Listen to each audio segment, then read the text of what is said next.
ఓం శ్రీ మహాగణాధిపతయే నమః. ఓం నమో భగవతే వాసుదేవాయ. ఓం శ్రీ గురుభ్యో నమః. మహాభారతం 13వ భాగం. ధర్మరాజు వద్దకు నారదుని రాక. మహాముని బృహదస్వుడు నలచరిత్రను ధర్మరాజుకు తెలిపి, ధర్మరాజా, జోదంలో కోల్పోయానని బాధపడకు. నీవు దైవ సహాయంతో నీ స్వప్రయత్నంతో విజయం సాధిస్తావు అని ధైర్యవచనాలు పలికి తన వద్ద ఉన్న అక్షవిద్యను ధర్మరాజుకు చెప్పి వెళ్ళిపోయాడు. ధర్మరాజు అర్జునుని కోసం నిరీక్షిస్తున్న సమయంలో అతని వద్దకు నారద మహర్షి వచ్చాడు. ధర్మరాజు నారదునికి అతిథి మర్యాద చేశాడు. ఆయనను చూసి ధర్మరాజు, మునీంద్ర, నాకు ఒక ధర్మ సందేహం ఉంది, తీర్చగలరా అని అడిగాడు. నారదుడు నవ్వి అలాగే అడగమన్నాడు. ధర్మరాజు, ఈ భూమిలో తీర్థములు సేవించిన ధన్యులకు ఎలాంటి ఫలితం కలుగుతుంది అని నారదుని అడిగాడు. నారదుడు, ధర్మరాజా, చెబుతాను విను. పూర్వం భీష్ముడు గంగా తీరంలో వేదాధ్యయనం చేస్తూ చాలా మంచి పనులు చేస్తూ ఉండేవాడు. భీష్ముని వద్దకు ఒకసారి పులస్త్యుడు అనే ముని వచ్చాడు. అతనికి అతిథి మర్యాదలు చేసిన పిమ్మట భీష్ముడు పులస్త్యుని చూసి, నీవు నన్ను అడిగినట్లే అడిగాడు. ఆ మహర్షి భీష్మునితో చెప్పిన విషయాలు నీకు చెబుతాను అని ధర్మరాజుతో అన్నాడు. తీర్థ మహిమ. ఇంద్రియాలను త్రికరణ శుద్ధిగా పెట్టుకున్నవారు, దృఢమైన మనసు కలిగినవారు, అహంకారం లేనివారు, ఇతరుల నుండి ఏమీ ఆశించనివారు, మితభోజనం చేసేవారు, ఎల్లప్పుడూ సత్యం పలికేవారు, శాంత స్వభావం కలిగినవారు, తీర్థయాత్రలు చేసినవారు ఎన్నో యజ్ఞాలు చేసిన ఫలితం వస్తుంది. మలిన మనస్కులు, పాపాత్ములు ఎన్ని తీర్థాలు చేసినా ఫలితం శూన్యం. దాన ధర్మాలు చెయ్యని వారు తాము చేసిన అపరాధం వలన దరిద్రులు అవుతారు. అలాంటి వారు దరిద్రులు యజ్ఞములు చెయ్యలేరు. కనుక పుణ్యతీర్థములు చూసి పుణ్యం పొందవచ్చు. సాధారణంగా బ్రహ్మదేవుడు తీర్థాలలో విహరిస్తూ ఉంటాడు. అందులో పుష్కర తీర్థం ప్రసిద్ధమైంది. దానిలో స్నానమాచరించిన 10 అశ్వమేధయాగాలు చేసిన ఫలితం వస్తుంది. ఆ పుష్కరంలో 10 సంవత్సరాలు నివసించిన బ్రహ్మలోక ప్రాప్తి కలుగుతుంది. జంబూ మార్గంలోని అగస్యవటం అనే తీర్థంలో స్నానం చేస్తే అశ్వమేధం చేసిన ఫలితం వస్తుంది. కణ్వాశ్రమం, ధర్యారణ్యం, యయాతి పతనం అనే పుణ్యక్షేత్రం దర్శించిన వారికి అన్ని పాపాలు పోతాయి.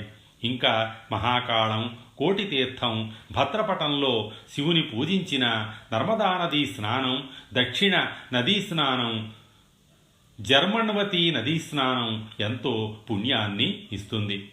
వశిష్ఠాశ్రమంలో ఒకరోజు నివాసం, పింగం అనే పుణ్యతీర్థ సేవనం, ప్రభాస తీర్థ స్నానం, వరదాన తీర్థ స్నానం, సరస్వతీ నదీ సంగమ స్నానం పుణ్యఫలాన్ని ఇస్తుంది.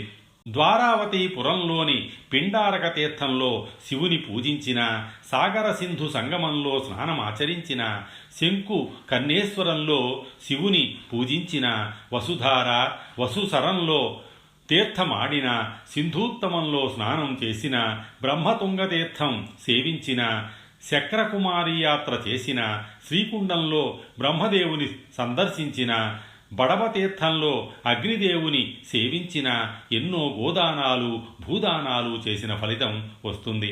శివుడు నివసించే దేవికా క్షేత్రాన్ని, కామక్షేత్రాన్ని, రుద్రతీర్థాన్ని, బ్రహ్మవాలుకాన్ని, దీర్ఘసత్రాన్ని సేవించిన వారికి అష్టకామ్య సిద్ధి కలుగుతుంది. వినశనంలో మాయమైన సరస్వతీ నది, నాగోద్భేద, శివోద్భేద, చమసోద్భేదలలో స్నానం చేసిన నాగలోక ప్రాప్తి కలుగుతుంది. శశియాన తీర్థం స్నానం సహస్ర గోదాన ఫలం ఇస్తుంది. రుద్రకోటిలో శివుని అర్చించిన కైలాస ప్రాప్తి లభిస్తుంది. ధర్మజ, కురుక్షేత్రం, నైమిష తీర్థం, పుష్కర తీర్థం అనేవి 3 పవిత్ర క్షేత్రాలు. కురుక్షేత్రం సరస్వతీ నదికి దక్షిణంలో, దృషద్వతీ నదికి ఉత్తరంలో ఉంది. ఆ కురుక్షేత్రంలో శమంతక పంచకం నడుమ రామహ్రదం అనే సరస్సు మధ్య పితామహుడు బ్రహ్మదేవుని ఉత్తరవేది అనే క్షేత్రం దర్శించిన వారికి సర్వపాపక్షయం కలుగుతుంది. విష్ణుస్థానంలో విష్ణుమూర్తిని పూజించిన, పారిప్లవ తీర్థంలో, శాలుకినీ తీర్థంలో, సర్పతీర్థంలో, వరాహతీర్థంలో, అశ్వినీ తీర్థంలో, జయంతిలో ఉండే సోమతీర్థంలో, కృతశౌచ తీర్థంలో స్నానమాచరించిన ఎంతో పుణ్యప్రాప్తి కలుగుతుంది. అగ్నివట క్షేత్రంలో, ముంజవట క్షేత్రంలో శివారాధన చేసిన, యక్షిణీ తీర్థంలో స్నానం చేసిన కామ్యసిద్ధి కలుగుతుంది. ధర్మజ, జమదగ్ని కుమారుడైన పరశురాముడు తన గొడ్డలితో రాజులందరినీ వధించినప్పుడు వారి రక్తం 5 పాయలుగా పారింది. వాటిని శమంతక పంచకం అంటారు.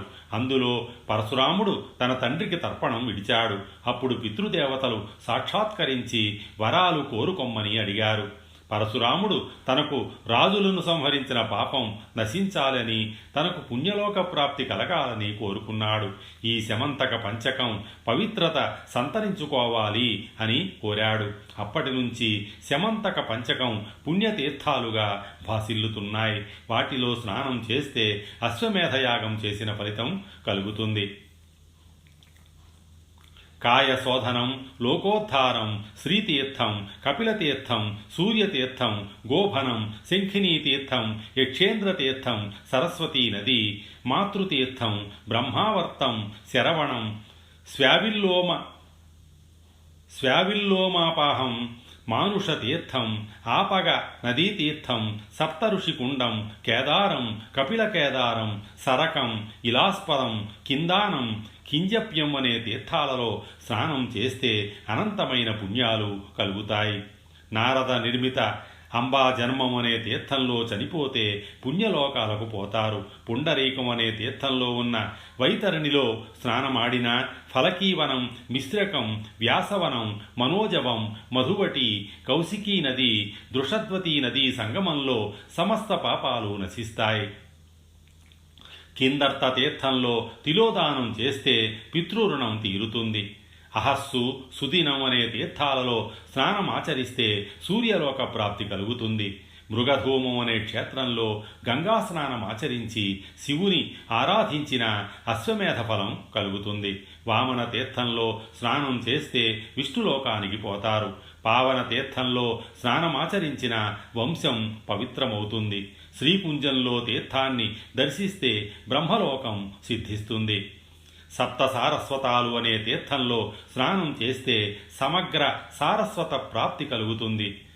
ఔశనశం, కపాలమోచనం, విశ్వామిత్రం, కార్తికేయం అనే తీర్థాలలో స్నానమాచరిస్తే పాప విముక్తులు అవుతారు.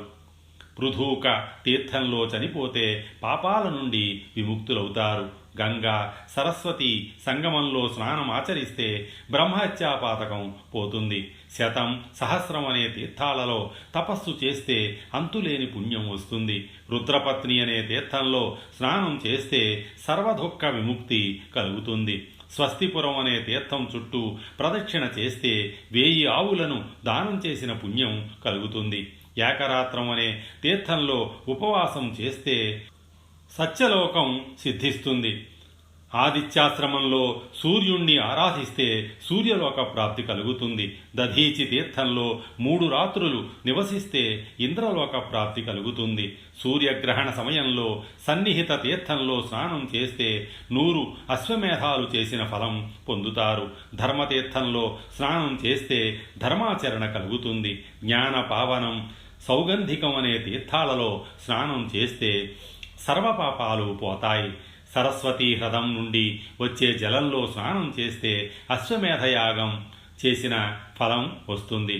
శాకంబరీ తీర్థంలో ఒకరోజు శాకాహార తపస్సు చేస్తే పుణ్యం లభిస్తుంది. ధూమావతి, రథావర్తం అనే తీర్థాలలో స్నానం చేస్తే దుఃఖం నుండి విముక్తులవుతారు. అందరూ పుణ్యతీర్థాలలో స్నానం చెయ్యలేరు. నోములు నోచనివారు, చెడ్డవారు, ఉపవాసాలు చెయ్యనివారు, శుచిత్వం లేనివారు తీర్థయాత్రలు చెయ్యలేరు. కనుక నీవు తీర్థయాత్రలకు వెళ్ళి రమ్ము.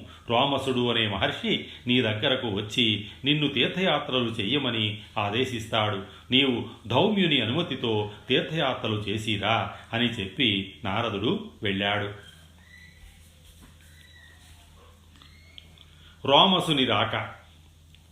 నారదముని వెళ్ళిన తరువాత ధర్మరాజు ధౌమ్యునితో అర్జునుడు దివ్యాస్త్రాలు సాధించడానికి వెళ్ళాడు, ఇంకా రాలేదు. అర్జునుడు లేని కామ్యకవనం శోభించడం లేదు. మేమంతా అర్జునుని రాక కొరకు నిరీక్షిస్తున్నాం అన్నాడు. ధౌమ్యుడు, ధర్మజ, నీకు మేలు జరుగుతుంది. అర్జునుడు విజయుడై తిరిగి వస్తాడు. నారదుడు చెప్పినట్లు మనం తీర్థయాత్రలు చేద్దాం అన్నాడు. ఇంతలో రోమస మహర్షి వారి వద్దకు వచ్చాడు. ధర్మరాజుతో రోమస మహర్షి, ధర్మజ, నేను ఇంద్రలోకం వెళ్ళినప్పుడు అక్కడ దేవేంద్రుని పూజలందుకుంటున్న అర్జునుని చూశాను. పరమశివుడు, దేవతలు అర్జునునికి దివ్యాస్త్రాలు ఇచ్చారు.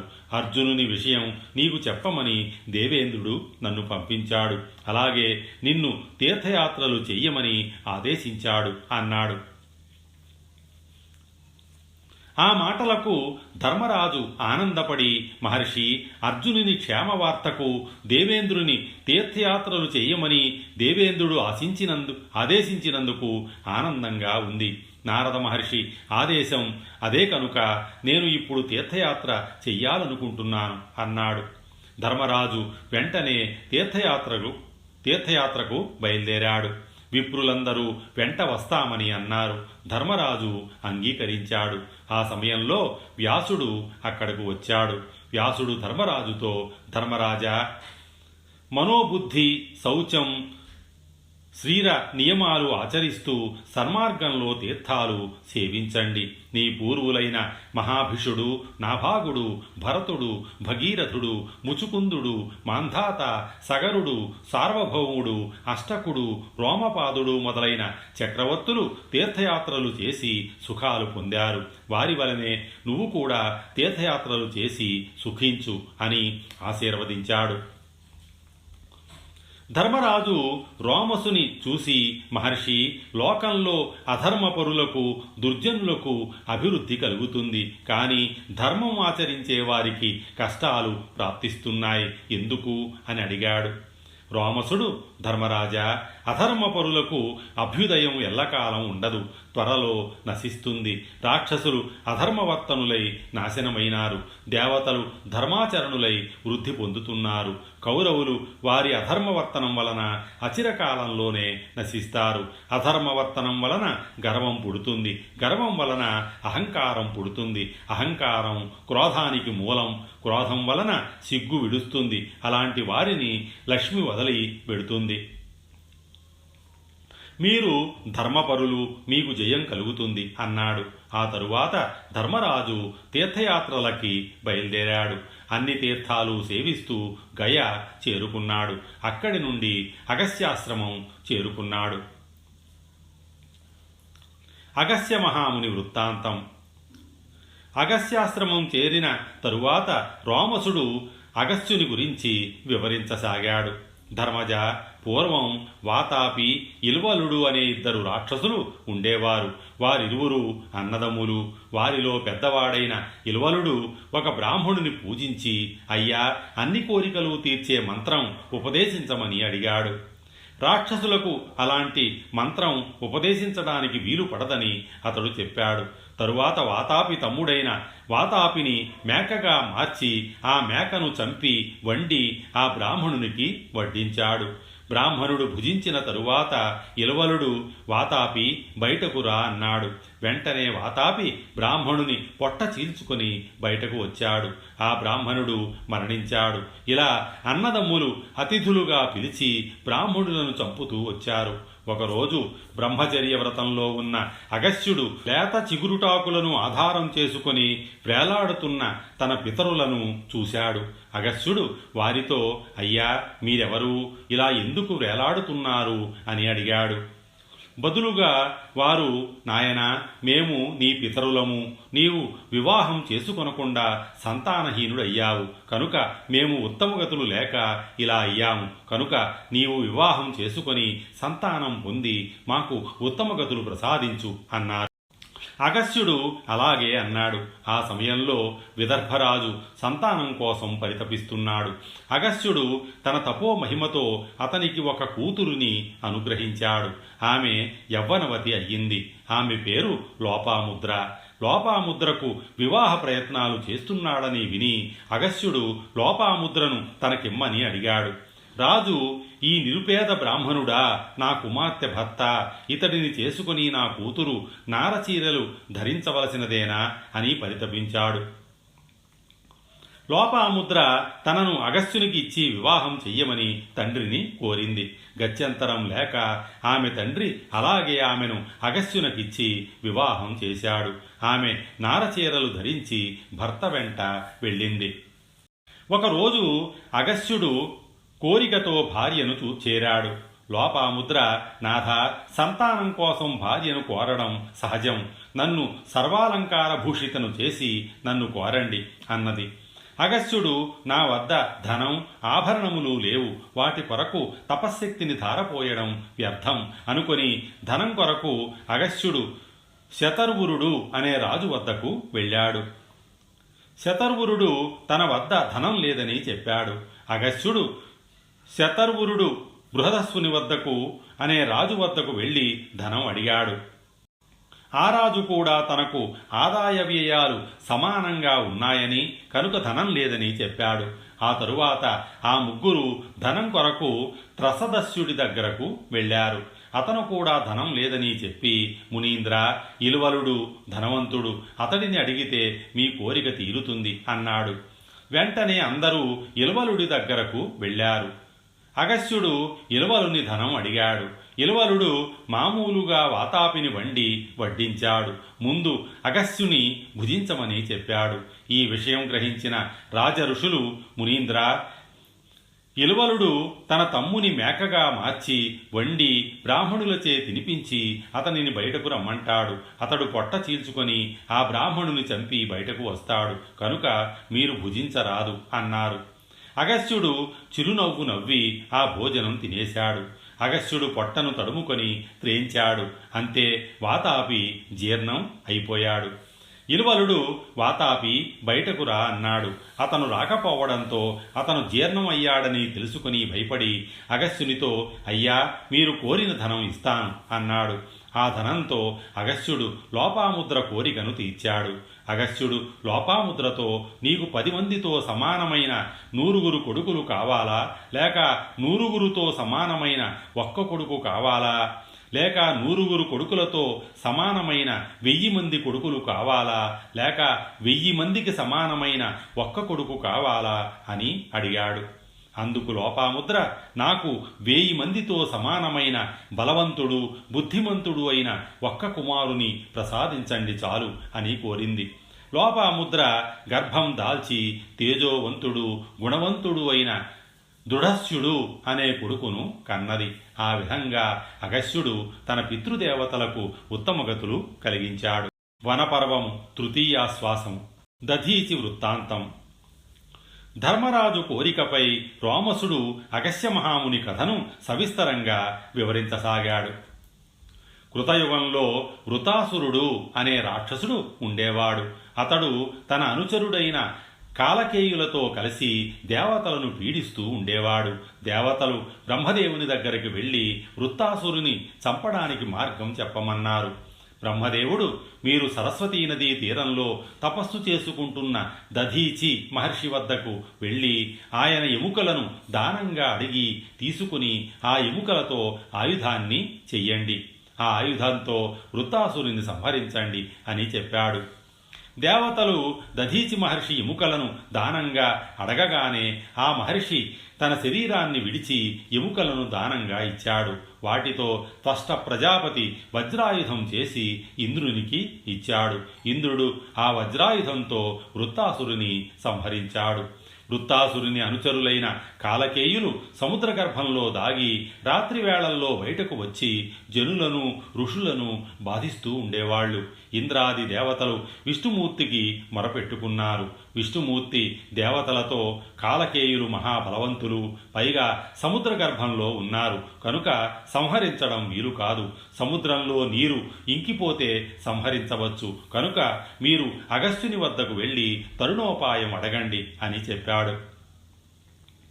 దేవతలు అగస్త్యుని వద్దకు వెళ్ళి, పూర్వం వింధ్యపర్వతం పెరిగి జగత్తుకు విపత్తుగా పరిణమించినప్పుడు తమరి వలన ఆ కీడు తొలగింది, అలాగే ఇప్పుడు కూడా మా కష్టాల్ని మీరే పోగొట్టాలి అని అడిగారు. సముద్ర జలములను త్రాగుచున్న అగస్త్యుని గురించి వింటున్న ధర్మరాజు రోమసుని చూసి, అయ్యా, వింధ్యపర్వతం పెరగటం ఏమిటి, వివరించండి అని అడిగాడు. రోమసుడు ధర్మరాజుతో, ప్రతిరోజు సూర్యుడు మేరుపర్వతానికి ప్రదక్షిణం చేస్తూ ఉంటాడు. అది చూసి వింధ్యపర్వతానికి కోపం వచ్చింది. సూర్యదేవ, నేను పర్వతాలకు రాజును, నువ్వు నాకు ప్రదక్షిణం చేయకుండా మేరుపర్వతానికి ప్రదక్షిణం ఎందుకు చేస్తావు అని అడిగాడు. సూర్యుడు బ్రహ్మదేవుని ఆజ్ఞానుసారం ఇలా చేస్తున్నాను అని పలికాడు. ఆ మాటకు వింధ్యపర్వతానికి ఆగ్రహం కలిగింది. అలా అలా పైపైకి ఎదుగుతూనే ఉన్నాడు. అలా సూర్యచంద్రుల మార్గాలను నిరోధించాడు. లోకాలు అంధకారంలో మునిగిపోయాయి. దేవతలంతా అగస్త్యుని వద్దకు వెళ్ళి మొరపెట్టుకున్నారు. అగస్త్యుడు తన భార్య లోపాముద్రతో వింధ్యపర్వతం వద్దకు వెళ్ళి, వింధ్యపర్వతమా, నేను దక్షిణ దిక్కుగా వెడుతున్నాను, మాకు దారి ఇచ్చి తిరిగి వచ్చే వరకు అలాగే ఉండు అన్నాడు. అలాగేనని అంగీకరించిన వింధ్యపర్వతం భూమికి సమానంగా దిగివచ్చాడు. అప్పటి నుంచి పెరగడం ఆపేశాడు. తరువాత రోమసుడు కథను పొడిగిస్తూ, అగస్త్యుడు దేవతల కోరికపై సముద్ర జలాలను త్రాగివేశాడు. దేవతలు కాలకేయుడు మొదలైన వారిని సంహరించారు. చావగా మిగిలిన వారు పాతాళానికి పారిపోయారు. దేవతలు, మహర్షి, మీ దయవలన మాకు రాక్షస బాధ తప్పింది, మరల సముద్రాలను జలంతో నింపండి అని ప్రార్థించారు. అగస్త్యుడు, దేవతలారా, అది నాకు సాధ్యం కాదు, సముద్ర జలం నా పొట్టలో ఇంకిపోయింది అన్నాడు. అగస్త్యుడు సముద్ర జలాలను తిరిగి ఇవ్వలేనని చెప్పడంతో దేవతలంతా బ్రహ్మదేవుని వద్దకు వెళ్ళి మొరపెట్టుకున్నారు. బ్రహ్మదేవుడు సముద్ర జలాలను రప్పించడం ఇప్పుడు సాధ్యం కాని పని. చాలా కాలం తరువాత భగీరథుడు ఈ సముద్రాన్ని జలంతో నింపగలడు అని బ్రహ్మదేవుడు చెప్పాడు అని రోమసుడు ధర్మరాజుతో చెప్పాడు. భాగీరథుడు. రోమసుని మాటలు విని ధర్మరాజు, మహర్షి, భగీరథుడు సముద్రాన్ని జలంతో ఎలా నింపాడు అని అడిగాడు. రోమసుడు ధర్మరాజుతో, ధర్మజ, పూర్వం ఇక్ష్వాకు వంశంలో సగరుడు అనే రాజు ఉండేవాడు. అతనికి వైదర్భి, శైబ్య అనే 2 భార్యలు. అతనికి సంతానం లేదు. అందుకని సగరుడు కైలాసం వెళ్ళి పరమశివుని ప్రసన్నం చేసుకున్నాడు. సగరుడు సంతానం కావాలని శివుని కోరాడు. శివుడు అలాగే వరమిచ్చాడు. సగరుని భార్యలు 2 గర్భం ధరించారు. వైదర్భి గర్భాన్న ఒక అలబూ ఫలం అంటే ఆనపకాయ పుట్టింది. శైబ్య గర్భాన్న అసమంజసుడు అనే కొడుకు పుట్టాడు. అప్పుడు ఆకాశవాణి, రాజా, ఆ కాయలోని విత్తనాలు నేతికుండలలో పెట్టి కాపాడితే నీకు 60,000 మంది కుమారులు జన్మిస్తారు అని పలికింది. ఆ విధంగా సగరునికి 60,000 మంది కుమారులు జన్మించారు. సగరుని కుమారులు లోకకంటకులుగా తయారయ్యారు. దేవతలను ఋషులను బాధిస్తున్నారు. దేవతలు బ్రహ్మదేవుని వద్దకు వెళ్ళి మొరపెట్టుకున్నారు. బ్రహ్మదేవుడు దేవతలతో, వారి గర్వం ఎక్కువ కాలం ఉండదు, త్వరలోనే వారు చనిపోతారని చెప్పాడు. సగరుడు అశ్వమేధయాగం చేయ సంకల్పించాడు. యాగాశ్వాన్ని రక్షించే బాధ్యతను కుమారులకు ఇచ్చాడు. యాగాశ్వం నీళ్లు లేని సముద్రంలోకి వెళ్ళి మాయమైంది. సగరుడి కొడుకులు యాగాశ్వాన్ని వెదుకుతూ సముద్రాన్ని తవ్వారు. వారికి ఈశాన్యంలో కపిల మహాముని ఆశ్రమంలో యాగాశ్వం కనిపించింది. కపిలుడే తమ అశ్వాన్ని దొంగిలించాడని సగర కుమారులు అతడిని అవమానించారు. ఆ మహాముని కోపాగ్నితో సగర కుమారులను భస్మం చేశాడు. నారదుని వలన ఆ విషయం సగరునికి తెలిసింది. సగరుడు దుఃఖించాడు. ఆ సమయానికి అసమంజసునికి జనించి పెరిగి పెద్దవాడైన అంశుమంతుడు అనే కుమారుడు ఉన్నాడు. సగరుడు అంశుమంతుని చూసి, నాయనా, నా కుమారుడు చనిపోయినందుకు నేను బాధపడను, కానీ అశ్వమేధయాగం సగంలో ఆగిపోయింది, దానిని నీవు పూర్తి చెయ్యి అని కోరాడు. అలాగే అని అంశుమంతుడు కపిల మహామునిని చూసి నమస్కరించి తను వచ్చిన పని చెప్పాడు. కపిల మహర్షి అంశుమంతునికి యాగాశ్వాన్ని అప్పగించాడు. కపిల మహాముని, అంశుమంత, ఈ యాగాశ్వంతో నీ తాత సగరుడు అశ్వమేధయాగం పూర్తి చేస్తాడు. నీ మనుమడు భగీరథుడు గంగను భూమి మీదకు తీసుకువచ్చి సాగరాన్ని జలంతో నింపుతాడు అని చెప్పాడు. అలాగే సగరుడు అశ్వమేధం పూర్తి చేశాడు. సముద్రాన్ని తన కుమారునిగా స్వీకరించాడు. అందుకే సముద్రానికి సాగరం అనే పేరు వచ్చింది. స్వస్తి. శ్రీ ఉమామహేశ్వర పరబ్రహ్మ అర్పణమస్తు.